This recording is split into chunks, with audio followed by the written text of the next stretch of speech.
जी अस्सलाम वालेकुम। जी दोस्तों, अभी जो मैं मैसेज कर रहा था कि ये साथी हैं कि इनकी पथरी थी। कितनी पथरियाँ थी? तीन तीन तीन पथरियाँ थी। जी। कितने दिन की दवाई ले गए? 8 दिन की। 8 दिन की दवाई ले गए। अब दर्द कितना आपका? काम में है ही नहीं बिल्कुल। बिल्कुल नहीं है। नहीं और है आपको खाने के लिए क्या क्या दिया था? कि कुछ भी नहीं, ना कट्टे का गोश्त नहीं नहीं खाना। नहीं, ये मेडिसिन खाने के लिए क्या क्या दी है? गोलियां सी ते शरबत सी ते या नहीं नहीं, गोलियाँ कौन सी थी? गोलियां वो तोड़ के निकालनी है ना? जी जी रीठे का जी। मगज़ रीठा वो निकालना हाँ है जी। और उसके बराबर वज़न मगज़ पिस्ता है। हाँ जी। यही है ना? जी। तो ये आपकी दर्द अब कितना है? नहीं, एक हफ्ते में बिल्कुल क्लियर है। हाँ जी। बिल्कुल पेशाब वगैरह ठीक आ हाँ रहा जी, है। ओके है। और ये दूसरा पेशेंट जो मेरे पास बैठा हुआ है, इससे पूछें कि भाई आपकी कितनी पथरी थी? मेरे 5.4।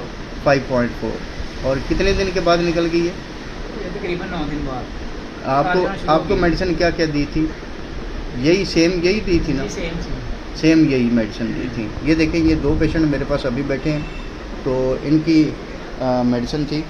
तो ये अल्हम्दुलिल्लाह कि एक हफ़्ते के अंदर अंदर पथरी भी निकल गई है और दोबारा इंशाल्लाह दोबारा पथरी भी नहीं बढ़ रही।